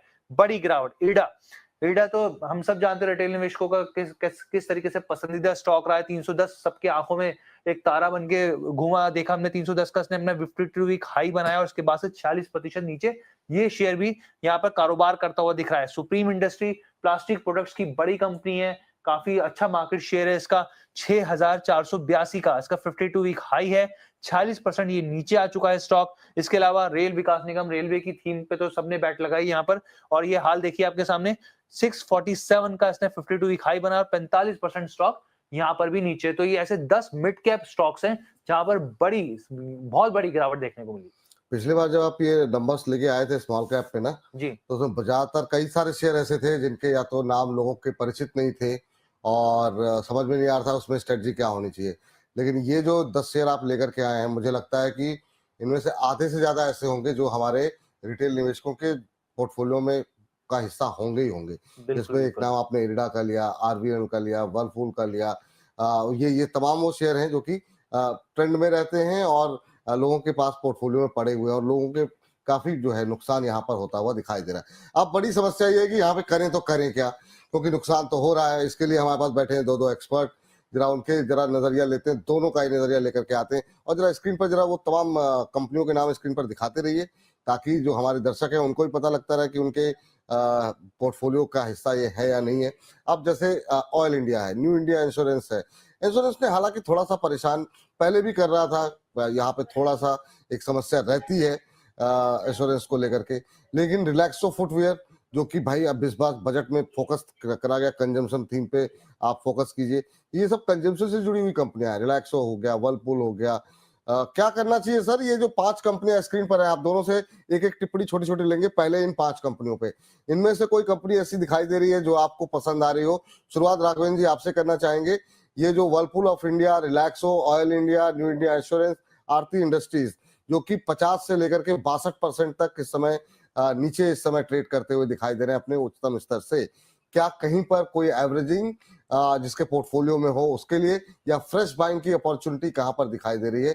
वोल्टास, ब्लू स्टार में हम देख रहे हैं कि रिकवरी आ रही है, 2 दिन के अंदर काफी अच्छी तेजी देखने को मिली गर्मी को बढ़ते हुए। राघवेंद्र जी, इन 5 में से कुछ अच्छा लग रहा है? देखिए प्रफुल्ल जी, अभी समर सीजन आ रहा है तो वर्लपूल है, वर्लपूल मुझे लगता है इसकी सेल बढ़नी चाहिए, कंपनी भी अच्छी है। देखिए बाजार नीचे आने से ऐसा नहीं है कि लोगों ने एसी लेना बंद कर दिया, फ्रिज लेना बंद कर दिया, बासमती लेना बंद कर दिया। तो मेरे हिसाब से ये जो मोमेंटम है, सेंटिमेंट खराब है मार्केट का, इस वजह से ऐसा है। तो मेरे हिसाब से वर्लपूल इंडिया डेफिनेटली ये बहुत स्ट्रॉन्ग कंपनी है, बहुत अच्छी कंपनी है, इसको बाय करना चाहिए। अगर एवरेज करना हो तो ये लेवल पे एवरेज आप जरूर कर सकते हैं। इसके अलावा new India insurance government back company है, हम भी जानते हैं इंश्योरेंस JFM का सीजन चल रहा है, ठीक है, बाजार नीचे है, उसकी वजह से नीचे है 40-50%। तो मेरे हिसाब से अभी आप यहाँ पे ये 2 कंपनी पे बिल्कुल आप ध्यान लगाइए और ये 2 कंपनियों को आप देख सकते हैं। इसके अलावा जो रिलैक्सो फुटवेयर, ये भी बहुत अच्छी कंपनी है, जैसे हमने बोला कंजम्पशन थीम पे काम करती है, तो रिलैक्सो फुटवेयर काफी नीचे आ चुका है, एक अच्छी अपॉर्चुनिटी है, मुझे लगता है कि यहाँ से बाई करना चाहिए। चलिए, इन 5 में से वर्लपूल पहला प्रायोरिटी पे, दूसरा न्यू इंडिया इंश्योरेंस और तीसरी कंपनी है रिलैक्सो जो कि अच्छी लग रही है। अभी जो है आपको यहाँ पे आरती को और अवॉइड करने की सलाह दी गई है यहाँ पर, और एक ऑयल इंडिया को। आप चलते हैं जरा प्रदीप जी के पास। प्रदीप जी, आपकी इन 5 में से आपकी अगर 1 2 3 कुछ चुनना है या कोई नहीं चुनना है, आपकी राय क्या होगी इन 5 कंपनियों पे? सर आरती और न्यू इंडिया और ऑयल इंडिया, रिलैक्सो, सारे का चार्ट ना ऑलमोस्ट सही नहीं लग रहा है मुझे। जो चार्ट सही लग रहा है almost tube investment of India limited का, क्योंकि लगातार एक कंसोलिडेशन पैटर्न बना के ट्यूब पे सर सेकंड रो पे आएंगे दोबारा आपके पास। पहले इन 5 पे से अगर आप बता सके कुछ है अच्छा, या फिर नहीं सर, एज पर चार्ट तो आपको बराबर दिखाई देगा सर, क्योंकि चार्ट में अक्रॉस द बोर्ड 50 से लेके 60%, 70% सब में गिरावट है। लेकिन कहीं कुछ ऐसा जो आपको अच्छा लग रहा हो कि नहीं फंडामेंटल यहाँ पे अच्छे दिखाई दे रहे हैं, या बहुत टूट गया है, चलो ठीक है, कुछ ऐसी कोई ट्रिगर जो आपको लगता है कि इनमें से कुछ खरीदा जा सकता है और अवॉइड भी कर सकते हैं आप पूरी तरीके से इन 5 को? सर इस 5 में से मुझे भी रिलैक्सो अच्छा लगता है फंडामेंटली, क्योंकि फंडामेंटली पब्लिक से बहुत ही जुड़ा हुआ है और मुझे लगता है बहुत ही नीचे आ गया है, लेकिन चार्ट में अभी भी कुछ सस्टेनेबिलिटी नहीं लग रहा है। मुझे लगता है यहाँ से अगर 30 to 40 रुपीस नीचे आता है तो रिलैक्सो मेरा बेट रहेगा। रिलैक्सो में मुझे लगता है कि आपको एंट्री लेना चाहिए। रिलैक्सो में एंट्री लेनी चाहिए। तो रिलैक्सो पे 2 मोहर लग गई है, उस पे राघवेंद्र जी की मोहर है, प्रदीप जी की भी मोहर है। इसके अलावा वर्लपूल अच्छा लग रहा है राघवेंद्र जी को, जो कि मौसम के बदलते और वोल्टास जैसे शेयरों में हम देख रहे हैं। इवन इस वर्लपूल में भी आज अच्छी मजबूती देखने को मिल रही है, रिकवरी है यहाँ पर भी, और माफ कीजिएगा। इसके अलावा न्यू इंडिया एश्योरेंस भी अच्छा लग रहा है राघवेंद्र जी को। चलिए अगली 5 कंपनियां लेकर के आते हैं और उसको लेकर के चलते हैं अपने एक्सपर्ट्स के पास, जिसमें 2 बड़े नाम शामिल हैं जो कि रिटेलर्स के पोर्टफोलियो में मतलब 50-60% लोगों के पास तो होंगे ही होंगे, एक इरिडा और एक आरबीएनएल। सवाल इतने आते हैं कि मतलब हम लोग डेली डिस्कस करते हैं, लेकिन फिर भी ऐसा लगता है कि हमने डिस्कस ही नहीं किया। फिर भी 50-50 लोग एक ही सवाल पूछते हैं, इरिडा में क्या फ्रेश एंट्री ले लें। तो सर ये 5 शेयर हैं सर।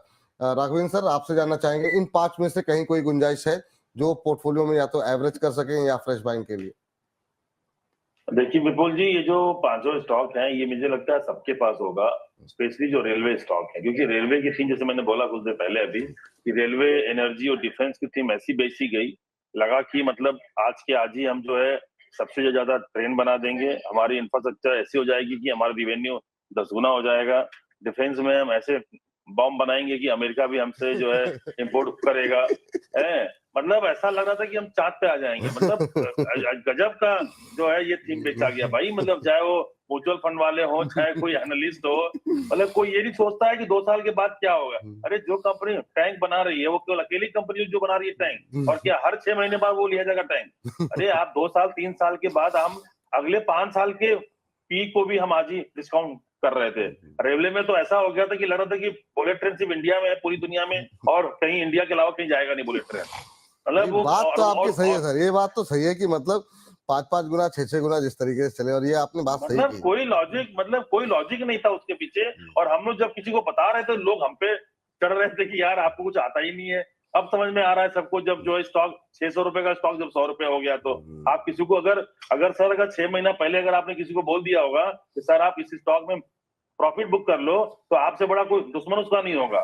क्यों? क्योंकि उसको लग रहा था कि निफ्टी तो कभी जिंदगी में नीचे आएगी ही नहीं। बिल्कुल ये 26,000 का है तो 30,000 जाएगा ये। तो अभी देखिए ऑलरेडी सब लोग इन स्टॉक्स में अटक चुके हैं। अब 50% नीचे बेचने की हिम्मत होगी नहीं किसी की, क्योंकि इसीलिए लोग अभी तक अटके हैं। अगर स्टॉप लॉस लगाना है तो 10% नीचे आप स्टॉप लॉस लगाओ, क्योंकि अगर आपको स्टॉप लॉस लगाना है तो। लेकिन अब 50% नीचे, 70% नीचे स्टॉक आ चुका है, वहां पे स्टॉप लॉस लगाना है, एवरेज करना। देखिए मैं समझ सकता हूँ, मैं भी एक इन्वेस्टर हूँ, मेरे भी इन्वेस्टर्स हैं, मैं सेंटिमेंट समझता हूँ, इमोशन समझता हूँ, लेकिन फिर भी आप इस चीज के लिए हमें ये समझना पड़ेगा कि आप किस भाव पे लगा रहे हो, क्या रेट है। स्टॉप लॉस लगाइए, लेकिन मेरे हिसाब से कि अब यहाँ पे निकलना बहुत मुश्किल है।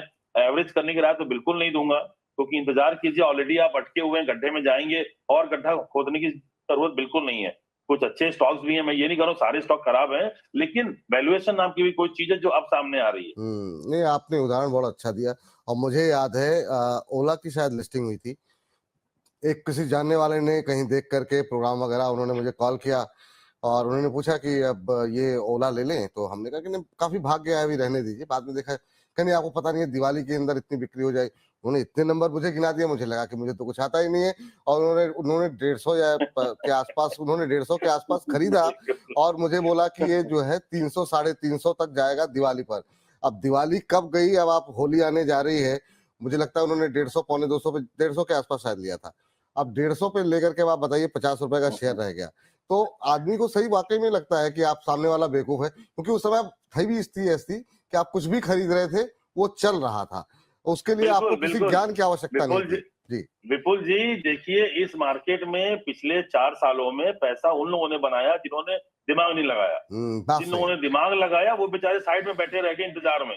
वो सोचते रहे कि ये वैल्यूएशन, ये फलाना ढिमका, चार्ट, RSI, स्टॉकिस्टिक, ये सब देख देख करके जो लोग साइड में बैठे थे वो बेचारे आवाज लेके मजा ले रहे हैं। बात लेकिन सही। जिन लोगों को नहीं मालूम था कि अरे नहीं, मतलब और उस समय मार्केट ने दिया भी वैसा, निफ्टी 100 पॉइंट नीचे आती थी और 400 पॉइंट ऊपर जाती थी। बिल्कुल बिल्कुल बिल्कुल सही कह रहे हैं तो सर। किसी को ये उम्मीद ही नहीं था कि मार्केट में ये भी होता है कि हम निफ्टी 2000 पॉइंट नीचे कंटिन्यूअस भी आ सकती है। तो अभी इनमें से कुछ नहीं लेना ना सर, ये जो नाम अभी ट्यूब इन्वेस्टमेंट? नहीं नहीं, बिल्कुल नहीं, बिल्कुल नहीं सर, दूर रहिए जी, बिल्कुल नहीं। चलिए चलिए प्रदीप जी के पास चलते हैं। प्रदीप सर, आपके प्रदीप सर के लिए स्क्रीन पर जरा सारा शेयर दिखा दीजिए। ट्यूब इन्वेस्टमेंट पे आप कुछ बोल रहे थे, ट्यूब इन्वेस्टमेंट, डिलीवरी, रिडा, सुप्रीम, RVNL, इनमें से कुछ करंट लेवल पे ले सकते हैं सर?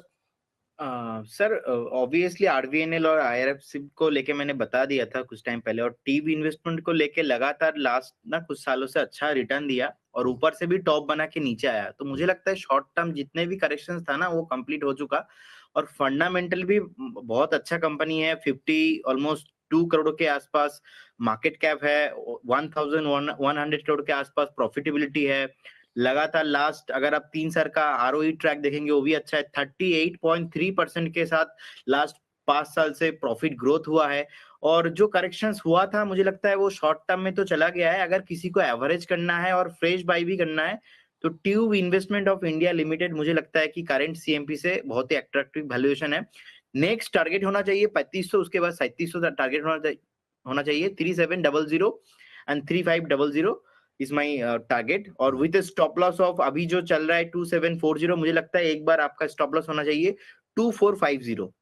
ठीक सर, तो ये राय फिलहाल निकल करके आती हुई, जो 2-4 शेयर बताए गए हैं इन तमाम 10 शेयरों में से जो मंथन किया गया है उसमें जो चीजें निकल के आई हैं उस पर आप नजर रख सकते हैं। हर्ष, बहुत बहुत शुक्रिया, थैंक यू आज की इस चर्चा में जुड़ने के लिए, तमाम आंकड़े तमाम नंबर्स हमारे सामने लेकर के आने के लिए। सर एक चीज जानना चाहेंगे आप दोनों से, और शुरुआत राघवेंद्र जी से करना चाहेंगे कि अभी ऑटो पे क्या व्यू निकल के आ रहा है। कल हमने ऑटो नंबर्स देखे, उसके बाद एक रिकवरी देखी, खासतौर से टू व्हीलर पे आज बजाज ऑटो ने हमने देखा 52 वीक लो छुआ है, दबाव देखने को मिल रहा है। क्या बजाज ऑटो को लेकर के कुछ पॉजिटिव व्यू बनाया जा सकता है? 4.5% से ज्यादा की गिरावट देखने को मिल रही है, 52 हफ्तों का न्यूनतम स्तर, 8 दिन में 13% से ज्यादा की गिरावट यहाँ ऑलरेडी आ चुकी है। राघवेंद्र जी, पहली टिप्पणी आपकी बजाज ऑटो पे 7365 का लेवल क्या करना है? सर देखिए, जिस हिसाब से ऑटो का स्ट्रक्चर बना हुआ है बजाज ऑटो, मुझे लगता है कि और भी नीचे जा सकता है। तो मेरे पास तो अभी बाई करने की जगह नहीं है, मैं जब अभी और वेट करूंगा, क्योंकि भागा भी स्टॉक वैसे ही था। 3-4 हजार रुपए से सीधा 14,000 15,000 में कैसे गया था, या 11,000 गया था। तो अभी करेक्शन स्टार्ट हुआ है, तो मुझे लगता है ये 6,000 6,500 की जो वैल्यूएशन है वो थोड़ी अच्छी होगी, वहां पे मैं बाई करूंगा। अभी फिलहाल ओवरऑल ऑटो स्टॉक, क्योंकि कैसा है, जिस हिसाब से ट्रम्प साहब जो है टैरिफ लेके आ रहे हैं, तो मुझे लगता है सबसे ज्यादा जो इफेक्टिव होगा वो ऑटो सेक्टर के लिए होगा और IT के लिए होगा। ये 2 सेक्टर ऐसे हैं जो कि नेगेटिव जा सकते हैं, तो फिलहाल ये 2 सेक्टर को अवॉइड करने की राय है। अवॉइड करने की सलाह है, और ज्यादा गिरावट बजाज ऑटो में आ सकती है। 52 हफ्तों का न्यूनतम स्तर इसने छुआ है। प्रदीप सर, आपकी राय क्या होगी बजाज ऑटो को लेकर के 52 वीक लो पे ट्रेड करता हुआ?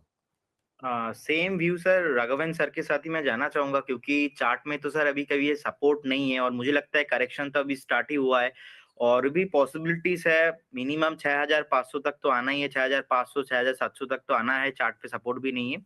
और TVS, only for TVS motor का चार्ट थोड़ा अच्छा है, स्ट्रेंथ है कंपनी के अंदर, तो मुझे लगता है लॉन्ग टर्म में ये अच्छा हो सकता है। और टाटा मोटर भी मुझे अच्छा नहीं लगता है, टाटा मोटर्स भी बहुत नीचे आ गया है अभी, और मुझे लगता है और भी पॉसिबिलिटीज है। तो फिलहाल बेटर रहेगा थोड़ा इससे दूर बना के चले आप, और अवॉइड करना ही बेटर रहेगा करंट CMP के हिसाब से। और थोड़ा अगर यहाँ से 5 to 10% का एक करेक्शन आएगा ओवरऑल इंडस्ट्री में, तो मुझे लगता है एक अच्छा बेट हो सकता है उस टाइम पे। लेकिन जो टेंशन डोनाल्ड ट्रम्प जी से आ रहा है, तो मुझे नहीं लगता नेक्स्ट 3 से 4 महीना यहाँ पे एंट्री करना सही होगा। ठीक सर, चलिए, मुझे लगातार बताया जा रहा है कि राघवेंद्र सर को जाना है, उनको थैंक्स किया जाए। तो राघवेंद्र जी बहुत बहुत थैंक यू, शुक्रिया आपका आज की इस चर्चा में जुड़ने के लिए। और बिल्कुल लास्ट मिनट पे जो है thank you so much sir, बहुत बहुत अच्छा लगता है सर आपके साथ बात करके। थैंक यू सर, बहुत बहुत धन्यवाद। Thank you. Thank you. Pradeep ji, हमारे एक दर्शक हैं, रीमा जी हैं, और वो जानना ये चाह रही हैं कि कह रही है, नमस्कार सर, मेरा पोर्टफोलियो 27% लॉस में है अभी और मुझे 2 लाख रुपए निवेश करना है। कह रहे हैं कि ऐसा बताइए कि जो मेरा लॉस कवर हो जाए मीडियम टर्म में, शॉर्ट टू मीडियम टर्म में।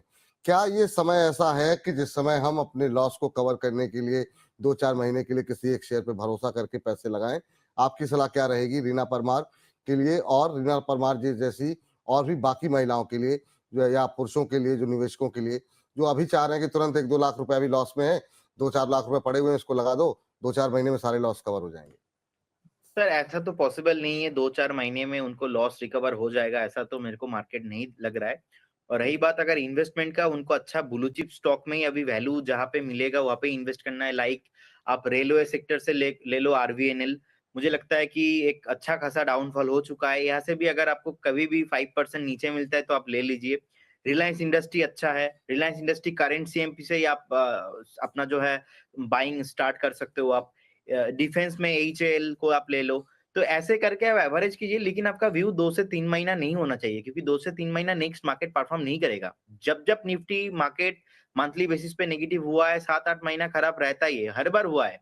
सो इसीलिए 2-3 महीने का तो कोई व्यू नहीं है। अगर आपके पास एटलीस्ट 1 साल, 1.5 साल का एक व्यू है, तब जाके आप पैसा बना सकते हो।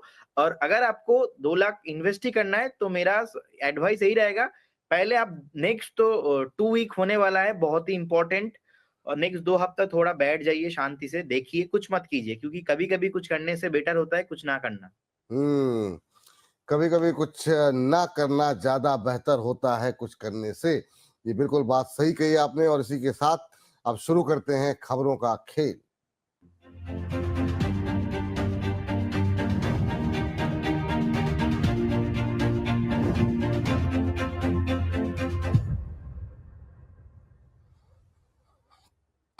खबरें ही हैं जो बनाती है, बिगाड़ती हैं शेयरों की चाल, और खबरें ही हैं जो करती हैं आपको मालामाल। तो ऐसे ही कुछ खबरें लेकर के आए हैं, एक एक करके जरा स्क्रीन पर लेकर के आते हैं, और उनकी रणनीति क्या होनी चाहिए ये समझने की कोशिश करेंगे हमारे आज के एक्सपर्ट प्रदीप हल्दर जी से।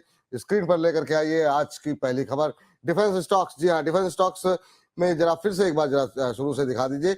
आपको बता दें कि यहाँ पर यूरोप के साथ डिफेंस कॉर्पोरेशन से जो है आज डिफेंस शेयरों में तेजी देखने को मिल रही है। और यहाँ पर यूरोप की प्रेसिडेंट ने ये कहा है कि वो साउथ कोरिया और जापान की तर्ज पर भारत के साथ डिफेंस कॉर्पोरेशन करना चाहते हैं, और इसी के चलते आज मोमेंटम देखने को मिल रहा है।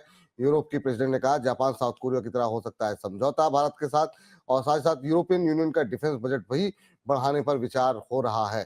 ये वो खबर है जिसकी वजह से आज हम बार बार डिफेंस शेयर डिस्कस कर रहे थे, जिसकी वजह से आज HL, BL, BDL, Cochin shipyard, इन सब में मोमेंटम बनता हुआ दिखाई दे रहा है। और यही नहीं, दुनिया भर के बाजारों में डिफेंस शेयरों में आज हम देख रहे हैं कि मजबूती का एक माहौल बनता हुआ दिखाई दे रहा है। तो ये वो ट्रिगर है, अगर यूरोपियन यूनियन के साथ डिफेंस को लेकर के कोई डील होती है तो ये बाकी दुनिया में भी एक मैसेज जाएगा भारत की डिफेंस कंपनियों को लेकर के। तो एक बड़ा पॉजिटिव ट्रिगर है, जो कि अगर प्ले आउट होता है तो इन शेयरों में फिर से जो है एक मजबूती देखने को मिल सकती है। सर, कोई टिप्पणी आपकी? हालांकि हम बातचीत कर चुके हैं, मजगांव, BL, HL को लेकर के कोई अच्छा शेयर आपको लग रहा हो कोचिन शिपयार्ड में से? सर एचएल मुझे बहुत ही अच्छा लगता है, और ये जो न्यूज है पॉजिटिव न्यूज होने वाला है आई थिंक, और जितना करेक्शन होना था ऑलरेडी हो गया। अगर आपको 100 रुपीज यहाँ पे इन्वेस्ट करना है, आप 50-60% करेंट जोन पे ही डाल सकते हो आप। डिफेंस सेक्टर मुझे बहुत ही अट्रैक्टिव लग रहा है करेंट वैल्यूएशन, और बाकी जो 40-50% बचा रहेगा वो नेक्स्ट 1 से 2 महीना थोड़ा आपको फंडामेंटल और टेक्निकल देख के आपको करना पड़ेगा। मेनली टेक्निकल प्राइस वैल्यूएशन देख के थोड़ा करना पड़ेगा। ओवरऑल मैं इंडस्ट्री के लिए पॉजिटिव हूँ। इंडस्ट्री के लिए पॉजिटिव है, यहाँ पर राय जो है पॉजिटिव निकल के आती हुई। अगली कंपनी स्क्रीन पर लेकर के आइए, फिर देखते हैं यहाँ पर कौन सी खबर है और उसका असर किस तरीके से देखने को मिल सकता है, और वहां पर क्या रणनीति होनी चाहिए। तो अगली कंपनी जिस पर हम बातचीत करने जा रहे हैं उसको लेकर के आते हैं। जरा स्क्रीन पर लेते आइए, हमारी PCR की टीम से निवेदन है कि जरा खबरें दिखाते रहिए। तो आपको बता दें आज हम देख रहे हैं ओएमसीज में काफी अच्छी तेजी देखने को मिल रही है। बीपीसीएल, एचपीसीएल, आईओसी सब में तेजी देखने को मिल रही है। कच्चे तेल की कीमतों में गिरावट के चलते ये तेजी देखने को मिल रही है। कच्चे तेल की कीमतें अपने 3 महीनों के निचले स्तर पर पहुंच रही हैं। ओपेक के प्रोडक्शन बढ़ाने और जिस तरीके से टैरिफ वॉर का असर देखने को मिल रहा है और ये कहा जा रहा है इसके चलते जो है इकोनॉमी पर दबाव रहेगा तो डिमांड कम हो सकती है। तो ये तमाम कारण है जिसकी वजह से कच्चा तेल जो है वो 73 के आसपास पहुंच गया है, 73 के नीचे पहुंचता हुआ दिखाई दे रहा है। तो फिर यहाँ इसके चलते आज हम देख रहे हैं कि आईओसी, बीपीसीएल, एचपीसीएल में मजबूती है। आपकी टिप्पणी सर, क्या कहना चाहेंगे इस पर, ओएमसीज पर? सर मुझे लगता है यहाँ पे तो ऑलरेडी डाउनफॉल आया है, लेकिन अभी भी प्रॉब्लम का सॉल्यूशन दूर दूर तक मुझे नजर नहीं आ रहा है। मुझे लगता है एक बार उनको अगर किसी के पास है बीपीसीएल, आईओसी, एचपीसीएल इस पर्टिकुलर ऑल काउंटर्स आपको होल्ड करना चाहिए। फ्रेश एवरेज यहाँ पे नहीं करना है, आपको वेट करना है। नेक्स्ट 2 वीक बहुत ही इंपॉर्टेंट होने वाला है, देखिए उसके बाद, क्योंकि मार्च का जो महीना है बहुत ही ईच एंड एवरी ईयर्स बहुत ही इंपॉर्टेंट होता है। ईयर एंडिंग क्लोजिंग रहता है, सब कुछ देख के आपको करना है। फिलहाल अभी यहाँ से भी डाउनफॉल मुझे लगता है चार्ट में होने वाला है। ये मुझे लगता है सर पर्टिकुलर इस इंडस्ट्री ना रेलवे की तरह होने वाला है। रेलवे पे मैंने आपको बताया था कि सर और ज्यादा पॉसिबिलिटीज है डाउनफॉल का, उसके बाद 12-13% नीचे गिर गया और मुझे लगता है नेक्स्ट 2 महीने में यहाँ से भी 5 to 7% ओवरऑल इंडस्ट्री नीचे आ सकता है। तो उस टाइम पे आपको बीपीसीएल, आईओसी, एचपीसीएल सारे स्टॉक्स नीचे दिखेंगे। आईएक्स, बजाज ऑटो पे एक बार फिर से, हालांकि बजाज ऑटो पे भी चर्चा हो गई है लेकिन फिर भी 52 हफ्तों के निचले स्तर पर है कंपनी के शेयर का भाव। एक हफ्ते में 13% के आसपास की गिरावट। फरवरी में कंपनी की घरेलू दोपहिया वाहनों की बिक्री में 14% का गिरावट देखने को मिली है और यही कारण है वो जिसकी वजह से आज बड़ी गिरावट देखने को मिल रही है। ओवरऑल जो डोमेस्टिक बिक्री है वो 11% और एक्सपोर्ट घटी है और एक्सपोर्ट में हालांकि 21% का इजाफा है, लेकिन जो घरेलू बिक्री लगातार घट रही है वो एक कंसर्न है। कंपनी की टोटल बिक्री 11% घटी है। सर आपकी टिप्पणी एक बार फिर से, अगर बजाज ऑटो पे हो जाए 52 वीक लो पे ट्रेड करता हुआ बजाज ऑटो? सर मुझे लगता है 7000 से पहले तो कोई अभी करंट सपोर्ट नहीं है, तो मुझे लगता है कि 7020, 7050 एक सपोर्ट जोन हो सकता है। तो अगर 7000 पे एक बार सपोर्ट लेता है तो उस केस में थोड़ा ऊपर आएगा। अगर 7000 भी ब्रेक होता है तो पॉसिबिलिटीज है 6800 एंड 6500 इज ए लेवल। उस जो जोन रहेगा वो आपके लिए एवरेज करने का भी एक अच्छा जोन रहेगा। अगर 7000 सपोर्ट मेंटेन करके होल्ड करता है तो उस केस में आपको नेक्स्ट टारगेट आप साइड में भी मिलेगा 7800 एंड 8000 के ऊपर। लेकिन इस पर्टिकुलर जोन पे जो अभी एक पैनिक सेलिंग आ रहा है, इस पैनिक सेलिंग पे आपको एवरेज नहीं करना, आपको वेट करना है। सर लेकिन ये हीरो मोटोकॉर्प पे क्या करें? वहां भी 52 वीक लो बन गया, वहां पर भी स्ट्रेटजी यही रहेगी क्या? वहां पे चार्ट्स क्या इशारा कर रहे हैं? आज इसने भी अपना 52 हफ्ते का न्यूनतम स्तर 3495 3495 का 52 वीक लो बनाया है। क्या सजेशन रहेगा? अभी 3500 के आसपास ट्रेड कर रहा है। सर हीरो मोटो का चार्ट में ना बहुत अभी करेक्शंस हो गया है और मुझे लगता है एक सपोर्ट भी है, वो है 3200 3300 के आसपास।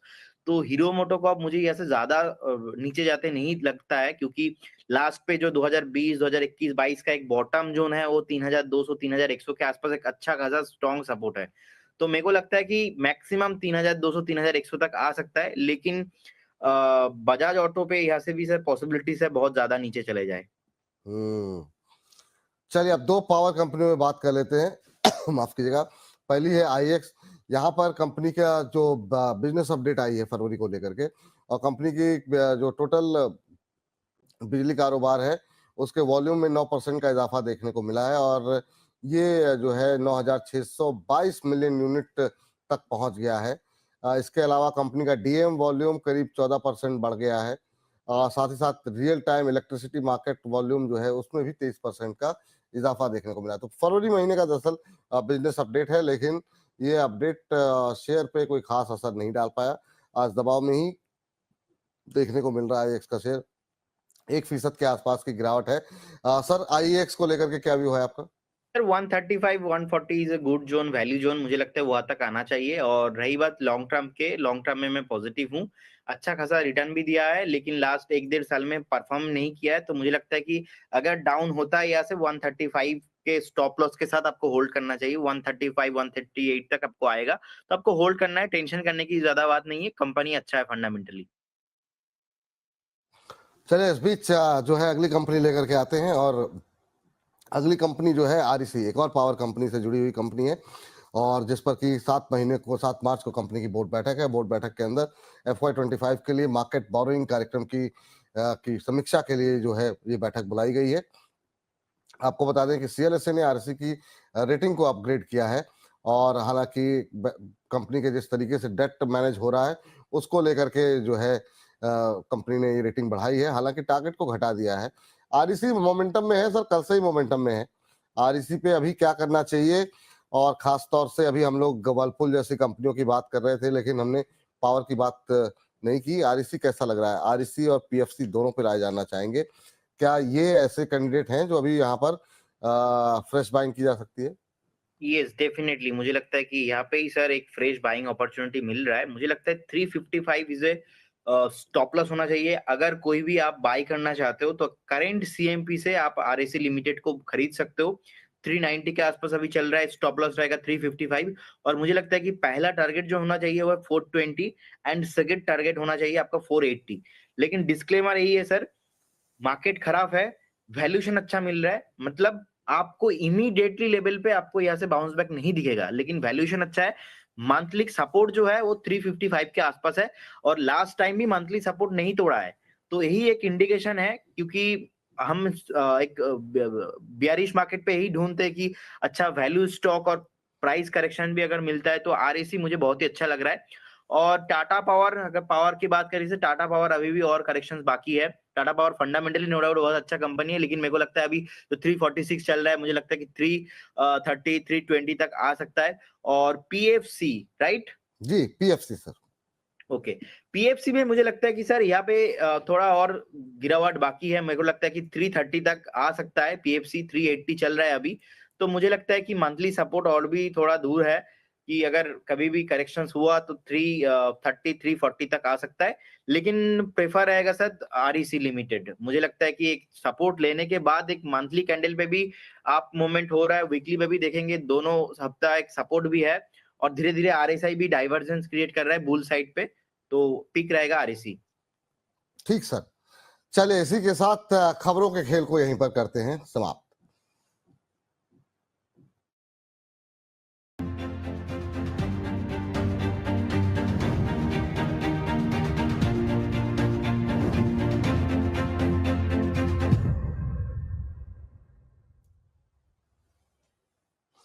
चलिए अब कार्यक्रम का समापन करते हैं। हमारे साथ प्रदीप जी लगातार बने हुए हैं। प्रदीप सर, चलते चलते कुछ ट्रेडिंग आइडियाज कुछ शेयर करना चाहेंगे जो आपको अच्छा लग रहा हो? सर आज के लिए तो कोई आइडिया नहीं है अभी फिलहाल, ठीक है सर। और मेरा ओवरऑल मार्केट में व्यू सर यही था शुरू में कि आज से 2-3 हफ्ता पहले भी मार्केट खराब है। आप लोग इस मार्केट पे ओनली फॉर बाइंग कीजिए उस दिन जिस दिन आपको दिखेगा कि मार्केट बहुत नीचे है और वैल्यू स्टॉक्स आपको मिलेगा, ऐसा कोई स्टॉक ढूंढ के आप इन्वेस्ट कीजिए। लेकिन फिलहाल अभी मेरे पास कोई आज के लिए पिक नहीं है। ठीक सर, कोई बात नहीं सर, और बाजार की स्थिति परिस्थिति को देखते हुए कुछ खरीदा ना ही जाए अभी तो ठीक है। बहुत बहुत शुक्रिया सर, थैंक यू आज की चर्चा में जुड़ने के लिए, अपना महत्वपूर्ण समय देने के लिए। तो आज के कार्यक्रम को अब यहीं पर करते हैं समाप्त।